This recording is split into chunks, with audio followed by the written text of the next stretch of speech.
Could India's decision to keep buying Russian oil be a lifesaver for the world? Petroleum Minister Hardeep Puri says yes. He claimed that without India, global crude prices would have surged to $120 to $130 a barrel. That's huge. But critics are not convinced.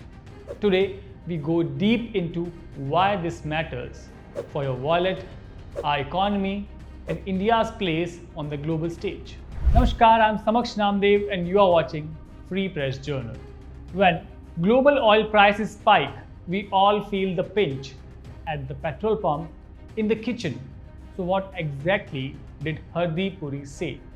And should we cheer or worry? At a meeting in Vienna hosted by OPEC, Puri urged that because India kept importing discounted crude from Russia, the world avoided a major price spike. Russia produces over 9 million barrels a day, about 10% of global output. If India had dropped those imports overnight, Puri says prices would have jumped to $120 to $130 per barrel. Into that market.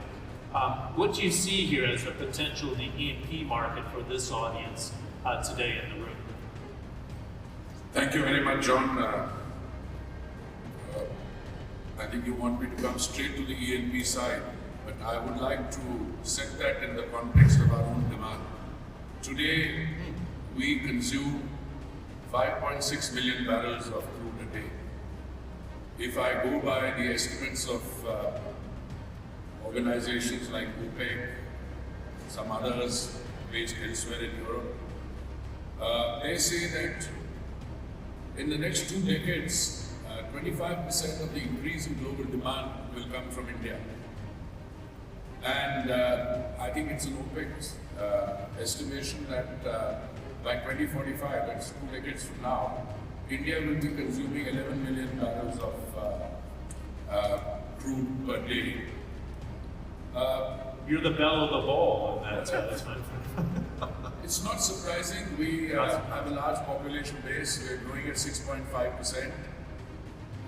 Energy, or an assessment of the energy consumption, is always a reasonably good indicator of how the economy overall is faring. And I think the Indian situation, the facts speak for themselves. Before I go to E&P, let me also tell you that we have an additional challenge in the sense that we have developmental challenges. We have a population of 1.4 billion people.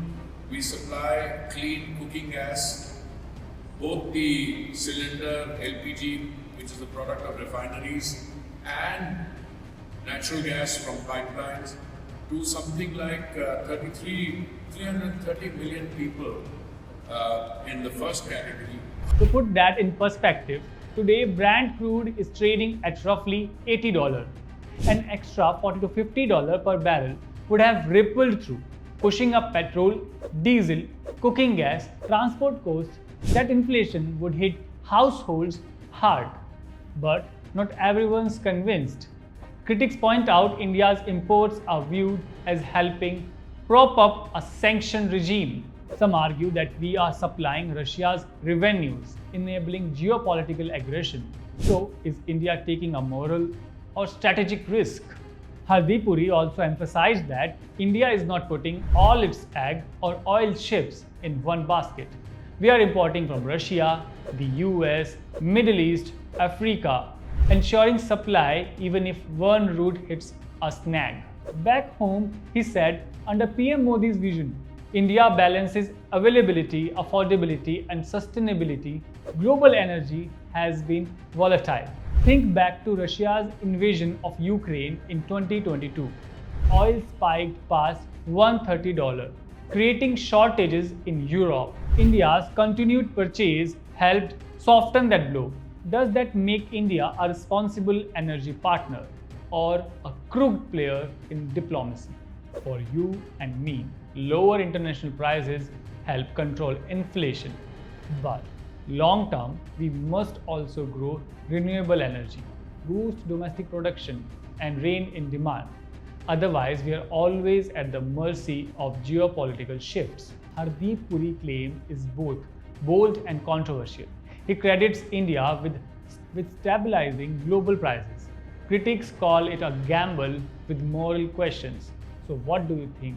Did India do the right thing for its people and the world? Or is this a strategic misstep? This is Samaksh Namdev and you are watching Free Press Journal.